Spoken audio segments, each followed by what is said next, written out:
Hello buddies, अस्सलाम वालेकुम, welcome in धमाका। जैसा कि आज हमारा सेकंड लेक्चर है जो कि इलेक्ट्रोस्टैटिक पर है, तो अभी हम डिस्कस करेंगे सेकंड लेक्चर में चार्ज की और कुछ टर्म्स जो इंपॉर्टेंट होगी और चार्ज के बारे में पढ़ेंगे और उसकी प्रॉपर्टीज के बारे में पढ़ेंगे। तो लास्ट लेक्चर में हमने चार्ज की डेफिनेशन बताई थी और उसके यूनिट के बारे में बात की थी और उसकी कैरेक्टरिस्टिक्स जो बताई थी और उसके चार्ज किसी ऑब्जेक्ट पर आ जाता है तो फिर वो क्या करती है। और हमने लास्ट लेक्चर में ये बताई थी अगर किसी सरफेस पर हम चार्ज पैदा करना चाहते हैं तो हम कितने तरीकों से चार्ज पैदा कर सकते हैं, कंडक्शन, इंडक्शन और फ्रिक्शन। लास्ट लेक्चर मैंने बहुत ही डिटेल से बताया था और मैंने लास्ट लेक्चर में आपको गोल्ड डीप इलेक्ट्रोस्कोप का भी कॉन्सेप्ट दिया था और मैंने आपके बेसिक ये बताया था कि कौन सा यूनिट चार्ज का बड़ा है और कौन सा यूनिट चार्ज का सिमिलर है। तो अभी हम आगे डिस्कस कर रहे हैं। तो बेटा ये आपको पता है कि लेट्स सपोज ये एक एटम है, एटम का बेटा ये न्यूक्लियस होता है, इधर पॉजिटिव चार्ज होती है, इधर नेगेटिव चार्ज यानी कि इलेक्ट्रॉन पर नेगेटिव चार्ज होती है। मैंने लास्ट लेक्चर में ये चीजें डिस्कस की थी, ये पॉजिटिव ये नेगेटिव। बेटा पॉजिटिव और नेगेटिव के बीच में एक फोर्स होती है, इन चार्जेस के बीच में जो बेटा फोर्स होती है उस फोर्स को हम कहते हैं इलेक्ट्रोस्टैटिक फोर्स।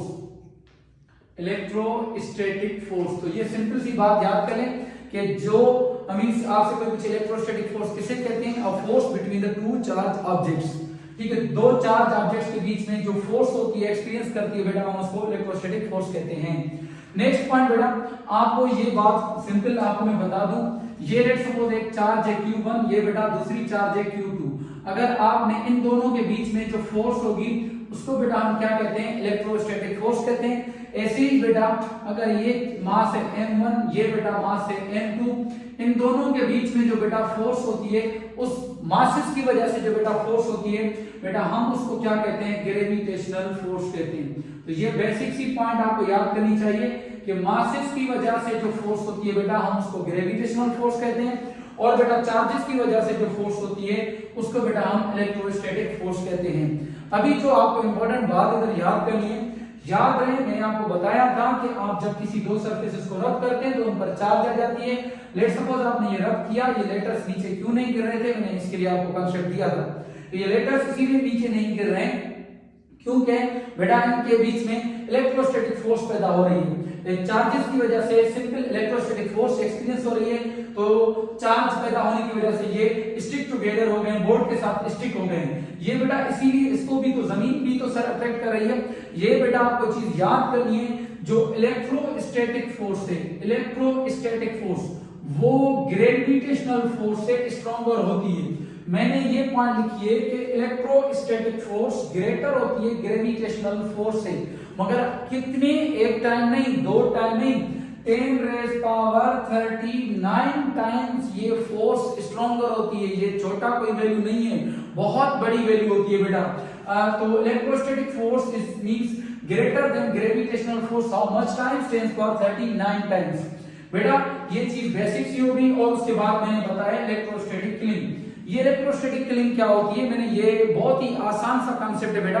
अगर ये चार सरफेस है, अगर ये चार सरफेस है, ये दूसरा चार सरफेस है, इस पर पॉजिटिव इस पर नेगेटिव, बेटा इन चार सरफेसेस में क्या होता है कि ये दोनों आपस में चार्जेस की अपोजिशन की वजह से ये आपस में मिल जाएंगे, उस मिल जाने को हम क्या कहते हैं, इलेक्ट्रोस्टैटिक किलिंग कहते हैं। ये जैसे लेटर इस बोर्ड के साथ चिपक गए, इस चिपक जाने को हम क्या कहेंगे, इलेक्ट्रोस्टैटिक किलिंग कहते हैं। तो कोई भी आपसे पूछे कि इलेक्ट्रोस्टैटिक किलिंग क्या होती है तो आप ये बिल्कुल सिंपल ये बता सकते हैं, चार्जेस की वजह से दो ऑब्जेक्ट्स आपस में स्टिक टुगेदर हो जाते हैं, इसको चिपकने को हम क्या कहते हैं, इलेक्ट्रोस्टैटिक किलिंग कहते हैं। अगली पॉइंट पर आते हैं, इसकी डेफिनेशन मैंने बता दी कि इलेक्ट्रोस्टैटिक फोर्स क्या होती है, ऐसी फोर्स जो चार्जेस के बीच में हो। बेटा आगे अगले चैप्टर अगला जो लेक्चर होगा उसमें मैं बहुत ही डिटेल में इलेक्ट्रोस्टैटिक फोर्स को डिफाइन करूंगा, वो किस किस चीज पर डिपेंड करती है, वो कब वैलिड होती है।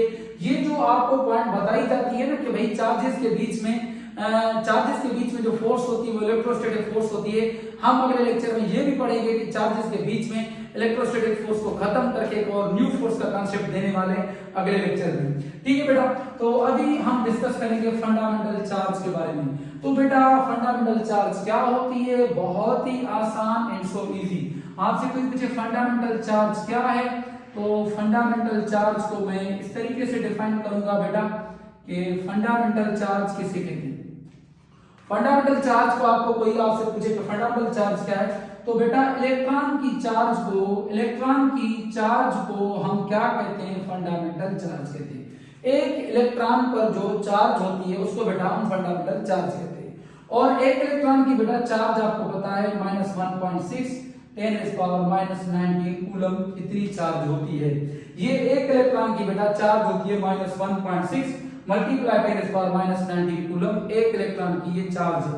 बेटा इस चार्ज को हम फंडामेंटल चार्ज कहते हैं या सबसे स्मॉलेस्ट चार्ज कहते हैं, स्मॉलेस्ट चार्ज है बेटा। इससे बेटा चार्ज छोटी हो सकती है, ये हम बिल्कुल ये इससे चार्ज का छोटी हो सकती है, जी सर हो सकती है। इसीलिए आप इससे छोटी चार्ज को भी आप मान सकते हैं, इससे छोटी चार्ज एग्जिस्ट कर सकती है, मगर वो एग्जिस्ट फ्री स्टेट में इंडिपेंडेंटली नहीं एग्जिस्ट कर सकती है। इसी चार्ज को हम फंडामेंटल चार्ज या स्मॉलेस्ट चार्ज इसीलिए कहते हैं क्योंकि बेटा ये वाई चार्ज है जो इससे कम कोई अगर कोई चार्ज होगी भी तो फ्रीली स्टेट में एग्जिस्ट नहीं करती, दैट्स व्हाई हम उसको फंडामेंटल चार्ज नहीं कह सकते, सिर्फ इस चार्ज को कह सकते हैं। क्या इससे छोटी चार्जेस होती हैं, तो आप बोलेंगे जी हाँ होती हैं, मगर वो फ्री स्टेट में एग्जिस्ट नहीं करती हैं। ये वो चार्ज है जो फ्रीली स्टेट में एग्जिस्ट कर सकती है, तभी इस चार्ज का नाम हमने रखा बेटा फंडामेंटल चार्ज। तो एक इलेक्ट्रॉन की चार्ज को हम क्या कहते हैं, फंडामेंटल चार्ज कहते हैं। इससे छोटी चार्ज बेटा एग्जिस्ट नहीं करती है फ्री स्टेट में, वैसे होती है मगर फ्री स्टेट में स्टेबल नहीं है, ये स्टेबल चार्ज है। इस बेस पर आप ये बताएंगे बेटा। तो इलेक्ट्रॉन की चार्ज को हम फंडामेंटल चार्ज कहते हैं। तो बेटा अगली प्रॉपर्टी जो है वो ये है कि मैंने आपको इधर बताया, अच्छा चार्जेस क्वांटाइज हो गया, अभी हम पढ़ेंगे charges conserve. Charge is conserve, इसका क्या मकसद है बेटा, चार्ज इज कंजर्व। ये दूसरी प्रॉपर्टी है, फर्स्ट प्रॉपर्टी थी चार्जेस क्वांटाइज, सेकंड प्रॉपर्टी है चार्जेस कंजर्व। इसका फील क्या बेटा, इसका कांसेप्ट है, यानी कि चार्ज को आप ना क्रिएट कर सकते हैं ना डिस्ट्रॉय कर सकते हैं, बट एक बॉडी से दूसरी बॉडी में ट्रांसफर कर सकते हैं। देखिए ये कोई रॉड है और ये कोई एक और मटेरियल है, इन दोनों को आपने क्या किया, रब किया। इस पर भी पहले इनिशियली चार्ज 0 थी, इस पर भी इनिशियली चार्ज 0 थी, क्योंकि चार्ज 0 का सेंस क्या होता है, ये चार्जलेस है, इनमें पॉजिटिव नेगेटिव इक्वल है। बेटा जब इनको आपने रब किया तो इस पर भी चार्ज आ जाएगी, इस पर भी चार्ज आ जाएगी। जब इन दोनों पर चार्ज आ जाएगी तो बेटा होगा क्या, जब इन दोनों पर चार्ज आ जाएगी तो लेट सपोज मैं कह रहा हूं कि जब इनको हमने रब किया तो इस पर +2 चार्ज आई और बेटा इतनी ही -2 चार्ज आई। चार्ज करने से पहले, रबिंग से पहले इन दोनों की टोटल चार्ज, नेट चार्ज कितनी थी बेटा, 0 थी। जब आपने इन दोनों को रब किया, रब करने के बाद बेटा इन दोनों की नेट चार्ज आप बताएं कितनी है, 0, क्योंकि देखिए +2 और -2 बेटा क्या होती है, 0 होती है। तो ये चार्ज कहीं बाहर से नहीं आई, आपने रब किया, इस बॉडी ने इसको इलेक्ट्रॉन जस्ट ट्रांसफर किए, तो चार्ज कभी भी क्रिएट बाहर से नहीं आई है, ना कोई खत्म हुई है। जितने इलेक्ट्रॉन इसने दिए उसने उतने लिए। चार्ज कैन बी ट्रांसफर, यानी कि आप इसको ऐसे नहीं कह सकते कि चार्ज कैन बी क्रिएटेड, कहीं बाहर से नहीं आई है बच्चे।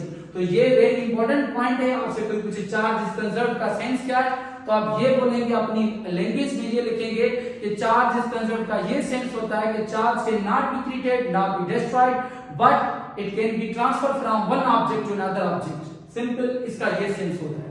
अभी थर्ड प्रॉपर्टी आती है, कंजर्व्ड भी हो गई, एडिटिविटी। चार्ज एडिटिविटी का सेंस क्या होता है, लेट सपोज ये बेटा एक सरफेस है बेटा, ये मटेरियल है, इस पर बहुत सारी चार्जेस आ गई हैं, Q1, Q2, Q3, Q4, there are the number of the charges on that surface. बहुत सारी चार्जेस हैं अगर इसी सरफेस पर, तो बताएं इस पर टोटल चार्ज कैसे मालूम करेंगे। तो आप टोटल चार्ज इस पर नेट चार्ज मालूम करने का simple Q1, Q2, Q3, Qn, ये जो तरीका होता है इसको हम कहते हैं चार्ज की एडिटिविटी प्रॉपर्टी।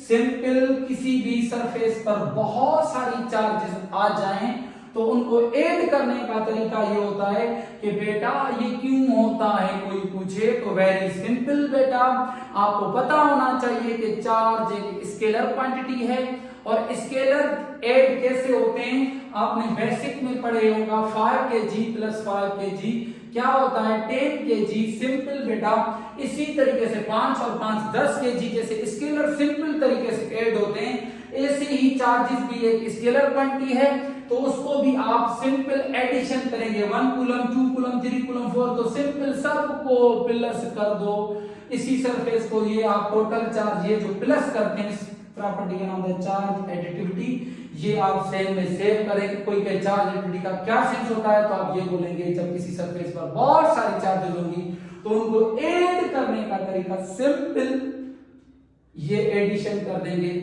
ये आपकी प्रॉपर्टी कंप्लीट हो गई। उसके बाद है चार्ज इनवेरिएंट। बेटा ये अभी फील में ये चार्ज है जो एक सरफेस पर है 2 कूलम और ये चार्ज थी रेस्ट में, ये एक सरफेस है जिस पर 2 कूलम चार्ज थी और वो सरफेस किसमें है बेटा रेस्ट में। अगर मैं इसको चाहूं तो मोशन दिलाऊं यानी कि 10 मीटर पर सेकंड से इसको मैंने भगाया, देन इस पर चार्ज क्या होगी इंक्रीज डिक्रीज रिमेन सेम। तो याद रहे कि मोशन पर चार्ज डिपेंड नहीं करती है, ये अगर चार्ज सरफेस है इसको आप स्लो चलाओ तेज चलाओ रेस्ट में आए तो इसकी चार्ज वेलोसिटी पर इंडिपेंडेंट होती है। तो अगर एमसीक्यूज में कहीं पर भी आ जाए when the velocity of charged bodies is increased then what will be the charge on object, increase decrease या remain same। तो बेटा remain same होगा क्योंकि चार्ज कभी भी वेलोसिटी पर डिपेंड नहीं करती। ये बेसिक सा कांसेप्ट हो गया। अभी लास्ट में कुछ और एमसीक्यूज पॉइंट्स हैं जो आपके लिए बहुत ही काम वाले हैं बेटा।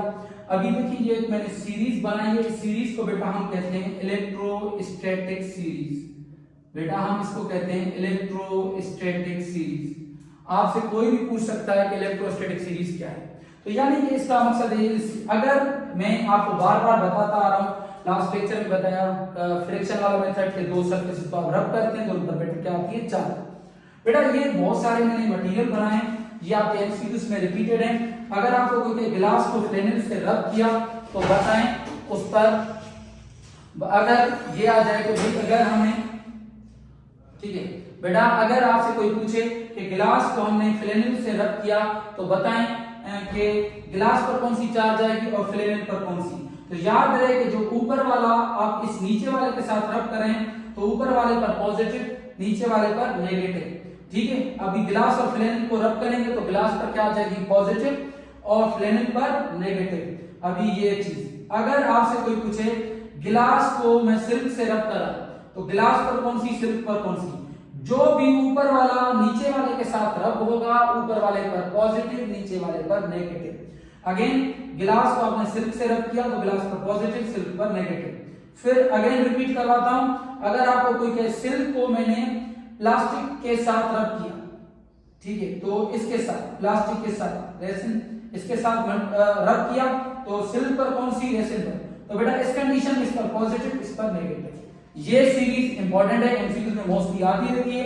जब भी इसको ऊपर वाले के साथ तो इस पर नेगेटिव इस पर पॉजिटिव, जब इसको नीचे सिल्क को किसी भी नीचे वाले के साथ आप रब करेंगे तो सिल्क पर पॉजिटिव और नीचे वालों पर नेगेटिव। तो इसको हम कहते हैं इलेक्ट्रोस्टैटिक सीरीज। ये तरकीब से आपको याद करनी है, डिफरेंट एमसीक्यूज में आते हैं, आप इसका स्क्रीनशॉट ले सकते हैं, बहुत ही इंपॉर्टेंट है ये सीरीज आपको याद करनी है। तो आज का बेटा हमारा लेक्चर हुआ कंप्लीट। आप अगली वीडियोस के लिए हमारे चैनल को सब्सक्राइब करें, कमेंट करें और अपने दोस्तों तक शेयर करें। Thank you, Allah Hafiz.